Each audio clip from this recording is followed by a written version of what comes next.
Good morning, students. I am Anjana Yadav from PGT. Last week I was discuss the second chapter of biology, and the topic is pre-fertilization, structure and events, and the microsporogenesis. Today I will discuss the next topic of microsporogenesis is pollen grains and pollen products. So pollen grains are rich in nutrients.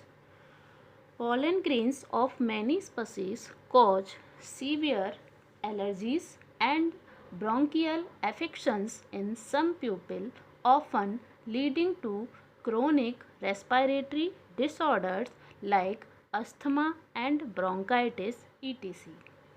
It may be mentioned with that Parthenium or carrot grass that came into India as contaminant with imported wheat has become ubiquitous in occurrence and cause pollen allergy. So, what is the pollen products? Pollen products are rich in nutrients, also used in tablets and syrup, and used for food supplements, and claim to increase the performance of athletes and horse races. So, what is the period of viability of pollen products? So, now discuss the viability of pollen products. Once said the pollen grains have to land on the stigma before they lose viability of they have to bring about fertilization. जो pollen products होते हैं बेटा, जब ये किसी stigma पर गिरते हैं तो अपनी वाइबिलिटी को खो देते हैं, ताकि जब इनको ज़रूरत पड़े फर्टिलाइजेशन के लिए तो ये इसको क्या कर सकें, यूज़ कर सकें. सो once they set on the pollen grains have to land on the stigma before they lose viability and they have to bring about fertilization. Period of viability depends on temperature and humidity. जो viability होती है इनकी वो किस पर depend करती है, temperature and humidity पर. सो एग्जाम्पल लिए गए हैं पर कि सीरियल्स हमारे सीरियल्स की बात करें तो जैसे राइस एंड वीट जो होते हैं वो अपनी वाइबिलिटी को 30 मिनट्स के अंदर ही क्या कर देते हैं, लॉस कर देते हैं. सो देखिए, cereals have 20 minutes and member of Rosaceae, Leguminosae and Solanaceae take a month. और जो वाइबिलिटी होती है हमारे सोलेनेसी, लेग्यूमिनेसी एंड हमारे रोजेसी फैमिली के प्लांट्स की, वो अपना जो वाइबिलिटी है वो 1 मंथ के भी अंदर क्या कर देते हैं, लॉस कर देते हैं. And pollen grain are stored by cryo preservation. pollen grains को स्टोर किया जाता है by cryo preservation and used in cross breeding programme. और इनको किसके लिए यूज़ किया जाता है, क्रॉस ब्रीडिंग प्रोग्राम के लिए. कई जो स्पीसीज होती हैं हमारे pollen grains की, जो उन्हें लिक्विड नाइट्रोजन में -190 डिग्री सेंटीग्रेड पर कई वर्षों तक क्या किया जाता है, स्टोर किया जाता है. और इससे क्या होता है कि जो क्रॉप ब्रीडिंग प्रोग्राम है, जो सीड बैंक्स हैं उनमें क्या करा जाता है, इनको स्टोर कर लिया जाता है एज अ पॉलन बैंक, और हम इन्हें बाद में आसानी से क्या कर सकते हैं, यूज़ कर सकते हैं. सो this is the topic of pollen grain and pollen products. Now I will discuss the next topic, an important topic of megasporogenesis and the parts of female gametophytes like pistil, embryosacs and megasporangium and gynoecium. सो देखिए, जो female reproductive parts की बात करें तो हम लोगों को पता है कि जो फीमेल होता है उसमें आपका स्टिग्मा, स्टाइल एंड ओवरी होता है ना. तो देखिए, यहाँ पर आपको एक क्वेश्चन पूछा जाता है कि फीमेल रिप्रोडक्टिव पार्ट जो होते हैं उनमें जो पिस्टल पाई जाती है उसका जब फ्यूज़न होता है, जब एक पिस्टल का फ्यूज़न होता है देन हम उसको क्या कहते हैं, एंड जब एक से ज़्यादा पिस्टल्स जब आपस में फ्यूज़ होते हैं तो हम उसको क्या कहते हैं, सो देखिए, the female reproductive part of flower gynoecium with one pistil, जब गायनोसियम वन पिस्टिल के साथ फ्यूज़ करती है देन हम उसे क्या कहते हैं, monocarpellary. And the gynoecium with more than one pistil that is called multicarpillary, and the fused pistil is called syncarpus and the free pistil is called apocarpus. This is the most important topic, always इससे question पूछा जाता है बेटा, इसको ध्यान रखना है। सो देखिए, what is the part of pistil. Pistil consist of 2 and 3 parts like stigma, style and ovary. In ovary, ovarian cavity and placenta is also occur. So stigma, style and ovary की हम लोग बात कर चुके हैं। Ovaries arise from placenta, ovaries arise होती हैं placenta से। एक क्वेश्चन और आपको यहाँ पर पूछा जाता है कि जो कई सारे प्लांट्स ऐसे होते हैं, जैसे कि हम लोगों ने इन 11th क्लास हम लोगों ने डाइकॉट और मोनोकॉट प्लांट्स को पढ़ा था, एंड उसमें हमने ये भी पढ़ा था कि कई सारे प्लांट्स ऐसे होते हैं जिनमें कुछ सिंगल ओव्यूल प्रेजेंट होते हैं और कुछ ऐसे होते हैं जिनमें बहुत सारे ओव्यूल्स की स्ट्रक्चर्स पाई जाती हैं। सो क्वेश्चन पूछा जाता है कि सिंगल ओव्यूल वाले प्लांट्स के नाम बताइए, तो आप बता सकते हैं क्या single ovule present in wheat and paddy, and the many ovules like structure present in papaya, watermelon etc. Now I will discuss the next topic is megasporogenesis या फिर megasporangium that is called ovule. So ovule is a small structure attach to placenta. Ovule एक small structure होता है जो attach रहता है किससे, placenta से। एंड इसके पास कुछ पार्ट्स होते हैं like funicle, hilum, integuments, micropyle, चलाजल and nucellus like structures are present. So I will discuss the topic of ovule and the diagram is ovule is there. आप सबको NCERT का टॉपिक भी पढ़ना है, सो आप उसको पढ़ लीजिएगा। देखिए, इसमें आपको कुछ डायग्राम्स दिए गए हैं, जैसे कि आपको दिखाया गया है कि जो फर्स्ट पार्ट है इसमें आपको स्टिग्मा, स्टाइल एंड ओवरी के बारे में बताया गया है। एंड नाउ नीचे हमारा क्या है, thalamus. I was also discuss in class 11th all flowers structures. And now देखिए, इसमें आपका सेकंड पार्ट दिया गया है, इसमें आपको स्टिग्मा की स्ट्रक्चर दिखाई गई, कुछ आपको कार्पिस लाइक स्ट्रक्चर्स यहाँ पर दिखाए गए हैं। Now I will discuss the last आपका जो है आपका एक डायग्रामेटिक व्यू दिखाया गया है टिपिकल एनाट्रोपस ओव्यूल्स का, जिसकी हम बात कर रहे हैं। ओव्यूल्स में हमने कई सारे पार्ट्स को पढ़ा हुआ है। सो देखिए, ओव्यूल में हमारे पार्ट्स हैं, ये आपको दिख रहा है यहाँ पर, ये आपका चलाजल एंड है, यहाँ पर chalazal end, this is the embryo sac, this is the nucellus and this is the inner integuments, outer integuments, और this is the region where it is called as micropylar poles, and ये micropylar ends के नाम से भी जानते हैं। और ये हमारा क्या होता है, माइक्रोपाइल्स। ये हमारा स्ट्रक्चर होता है फ्यूनिकल्स का, और ये हमारा क्या है, हाइलम। सो नाम बात करते हैं फ्यूनिकल की। तो फ्यूनिकल क्या होता है, it is the stalk by which ovule is attach to the placenta.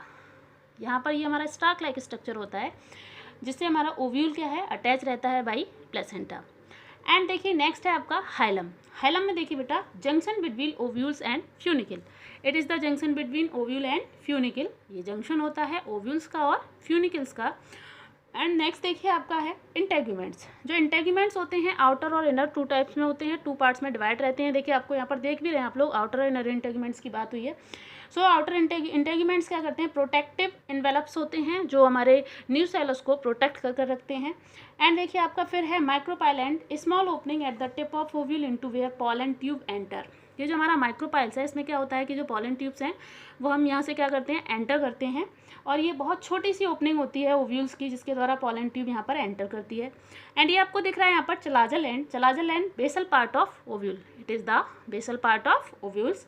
And आपको लास्ट टॉपिक आपका यहाँ, लास्ट आपका पार्ट जो है वो है आपका न्यूसेलस। सो न्यूसेलस क्या है बेटा, न्यूसेलस ये हमारा डिप्लॉयड होता है। कैसा होता है, डिप्लॉयड। ये बहुत ज़रूरी है याद रखना डिप्लॉयड और हैप्लॉयड्स के बारे में कि कौन सा सेल हमारा हैप्लॉयड एंड कौन सा आपका डिप्लॉयड होता है।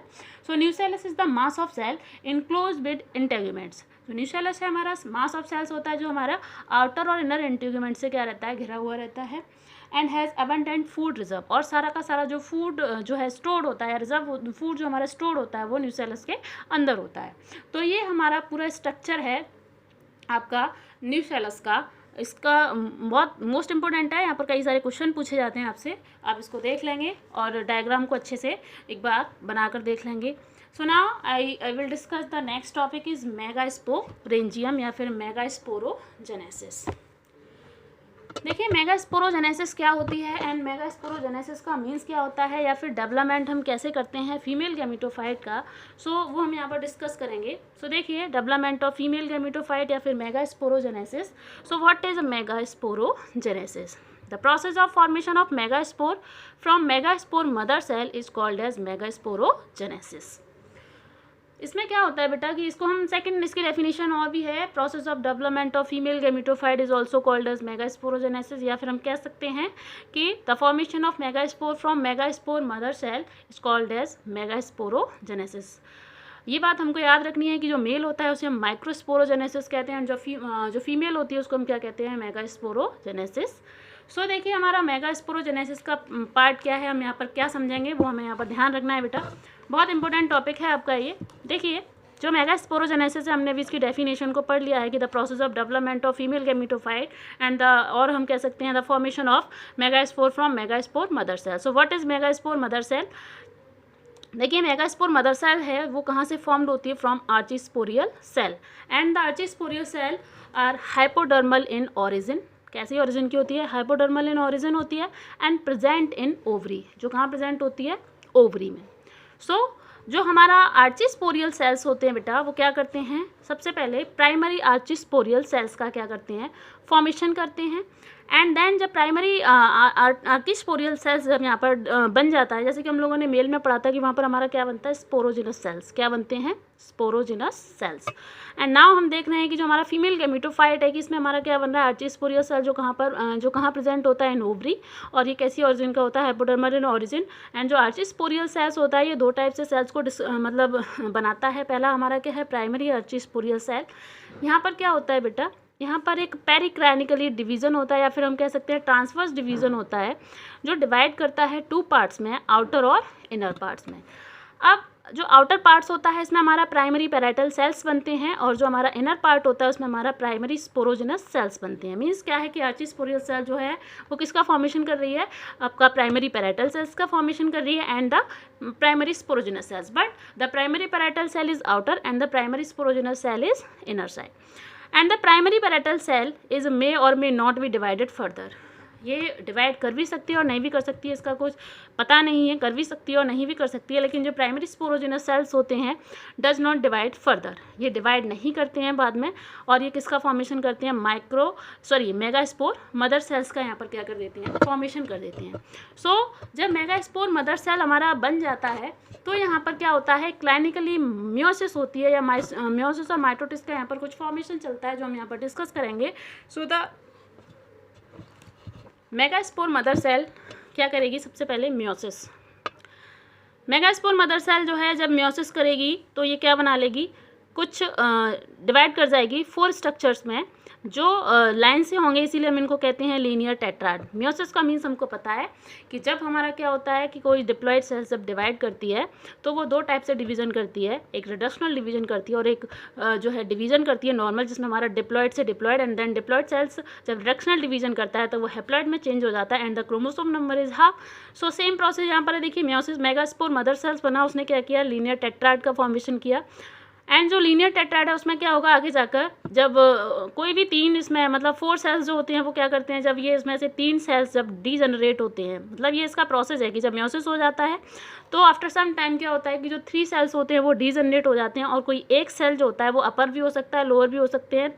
अपर साइड के जो 3 सेल्स होते हैं वो डीजनरेट हो सकते हैं, लोअर साइड 3 सेल्स होते हैं वो डीजनरेट हो सकते हैं। तो जब ये डीजनरेट हो जाते हैं तो इसमें एक जो है फंक्शनल मेगास्पोर बचता है, या जो बचा हुआ रह जाता है, वो बाद में क्या करता है, माइटोसिस करता है। क्या करता है, माइटोसिस। जब ये माइटोसिस करेगा बेटा तो हमें पता है कि जब माइटोसिस करेगा तो जब फर्स्ट माइटोटिक डिवीजन करेगा तो डिप्लॉयड सेल से हमारा किसका फॉर्मेशन होता है, डिप्लॉयड सेल्स हमको पता है, और यहाँ पर क्रोमोसोम नंबर हमेशा कैसे रहते हैं, सेम रहते हैं, हम लोग इस चीज़ को जानते हैं। देखिए जो यहाँ पर फंक्शनल मेगास्पोर, जो एक बचा हुआ फंक्शनल मेगास्पोर था उसने क्या किया, डिवीज़न किया, डिवीज़न में भी क्या किया, माइटोसिस किया, तो 1 सेल से कितना सेल स्टेज बना, 2 सेल स्टेज, और यही 2 सेल स्टेज फिर से सेकंड माइटोसिस डिवीज़न करेगा और ये बना लेगा 4 सेल स्टेज। एंड देन ये 4 सेल स्टेज जब यहाँ पर बन जाएगा, फिर ये दोबारा से क्या करेगा, जो आपका थर्ड जो है आपका माइटोटिस करेगा, और थर्ड माइटोटिस के बाद ये डिवाइड कर जाएगा 8 सेल, मतलब इसकी जो सेल्स हैं वो डिवाइड कर जाएंगी, 8 सेल स्टेज में आ जाएगा। फिर क्या होगा कि जो हमारी 8 सेल स्टेज थी इसमें क्या होगा, 1 सेल फ्रॉम ईच फोल कम इन सेंटर, जो सारी की सारी सेल्स हैं वो किस में आ जाएंगी, इन सेंटर। सो इन सेंटर ये पूरा स्ट्रक्चर बन जाएगा, ये डिवाइड कर जाएगा कुछ सेल्स में, लाइक आपको दिख रहे हैं यहाँ पर 3 cells in upper side and 3 cells down side and 2 cells are centre. So this is the 8 cell stage. ये कैसी सेल स्टेज हुई, 8 सेल स्टेज। इसमें जो हमारा जो 2 सेल स्टेज होती है इसमें क्या होता है कि जो साइटोप्लाज्म होता है वो फ्यूज़ करता है, लेकिन जो न्यूक्लियस हैं वो फ्यूज़ नहीं करते हैं। आफ्टर देन क्या करता है, जब ये स्ट्रक्चर यहाँ पर बन जाता है तो ये फॉर्मेशन करता है 7 सेल 8 न्यूक्लिएटेड सेल्स के बारे में। मतलब यहाँ पर हमारा एक स्ट्रक्चर निकल कर आता है जिसे हम कहते हैं 7 सेल 8 न्यूक्लिएटेड स्टेज। और इसमें क्या होता है बेटा, कुछ हमारे स्ट्रक्चर्स की यहाँ पर बात की है, आपको एक डायग्राम दिख रहा है।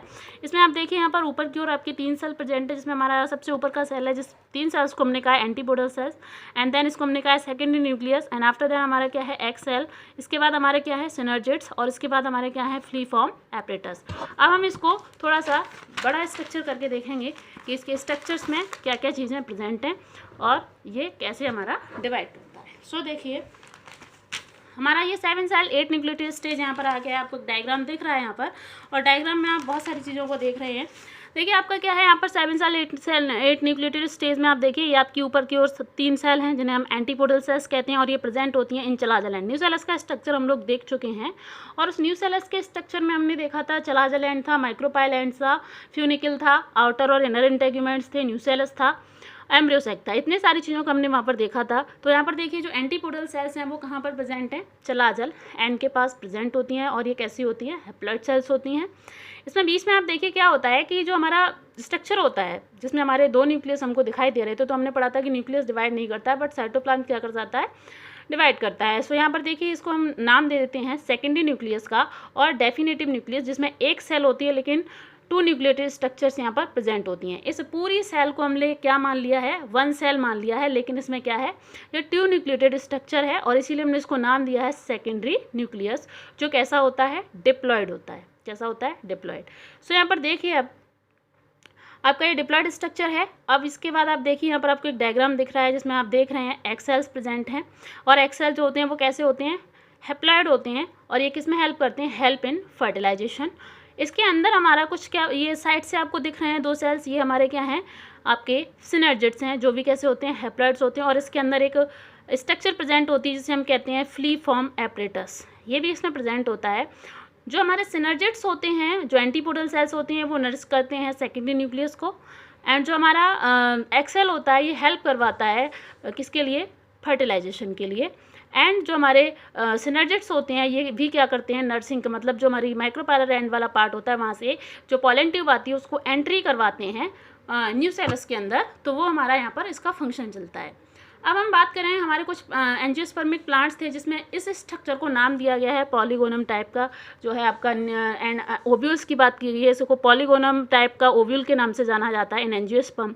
इसमें क्या होता है बेटा, कुछ स्टेजेस होती हैं, इसमें कुछ चीज़ें होती हैं, जैसे कि मैंने आपको बताया था अभी थोड़ी देर पहले कि इसमें 3 मेगास्पोर जो है डिजनरेट हुआ, उसमें से एक फंक्शनल बचा, तो हमने उसको क्या नाम दिया था, मोनोस्पोरिक ओव्यूल। मतलब जो स्ट्रक्चर हमने अभी तक पढ़ी लास्ट में वो हमारी क्या थी, monosporic development of female gametophyte. यहाँ पर देखिए जब हमारे 2 मेगास्पोर डिजनरेट होते हैं और 2 फंक्शनल बचते हैं तो हम उसको कहते हैं बाइस्पोरिक ओव्यूल। जब 1 मेगास्पोर डिजनरेट होता है और 3 मेगास्पोर जो है इसमें फंक्शनल होते हैं तो हम उसको कहते हैं ट्राइस्पोरिक ओव्यूल्स। जब सारे के सारे जो मेगास्पोर्स हैं वो डिजनरेट हो जाते हैं और चारों के चारों कैसे होते हैं, फंक्शनल होते हैं, तो हम उसको क्या नाम देते हैं, टेट्रास्पोरिक डेवलपमेंट। सो देखिए हमारे यहाँ पर स्ट्रक्चर बात की है एम्ब्रियोसेक के स्ट्रक्चर की, तो यहाँ पर आपका एग एपरेटस की बात कर लेते हैं कि जो एग एपरेटस होता है present at the micropylar and, कहाँ पर प्रेजेंट होता है, माइक्रोपाइलर एंड पर, और इसमें कुछ सिनर्जिड्स और कुछ 1X सेल्स होते हैं। सिनर्जिड्स जो होते हैं वो क्या करते हैं, have a cellular thickening at micropylar tip and called as filiform apparatus, है ना। और जो हमारा जो फ्ली फॉर्म एपरेटस होते हैं बेटा, इनका फंक्शन पूछा जाता है कि what is the function of filiform apparatus, what is the function of antipodal cells, egg cells, secondary nucleus. तो देखिए जो फ्ली फॉर्म एपरेटस होते हैं ये क्या करते हैं, गाइड करते हैं पॉलन ट्यूब को इनटू द सिनर्जिड। मतलब जो हमारे फ्ली फॉर्म एपरेटस होते हैं, जब हमारी पॉलन ट्यूब आती है, जब हम इसको आगे डिस्कस करेंगे तो देखिए जब पॉलन ट्यूब आती है तो यहाँ पर क्या होता है कि उसको गाइड करता है कि मतलब उसको कहाँ पर जाना है, बाई सिनर्जिड होते हुए ऊपर न्यूसेलस के पास या सेकेंडरी न्यूक्लियस से जाकर क्या करना है, फ्यूज़ करना है। जब ये सेकेंडरी न्यूक्लियस से फ्यूज़ करेगा तो आसानी से डेवलपमेंट हो जाएगा, फर्टिलाइजेशन हो जाएगा। एंड देखिए एंटीपोडल सेल, जिसमें से हमारी 3 cells present at chalazal end the polar nuclei large central cells के नाम से, या फिर इसको हम लार्ज सेंट्रल सेल्स के नाम से भी जानते हैं। तो ये हमारा क्या है, फीमेल गैमीटोफाइट। और इसके बाद हमारा ये जब पूरा स्ट्रक्चर बन के आ जाता है तो हम इसी को नाम दे देते हैं किसका, एक मैच्योर एम्ब्रियो सैक के नाम से हम इसको जानते हैं कि हमारा क्या बन जाता है, पूरी तरीके से मैच्योर एम्ब्रियो सैक बन जाता है। And this is the topic of female gametophyte. So thank you, and worksheet I will provide after some time. So thank you so much.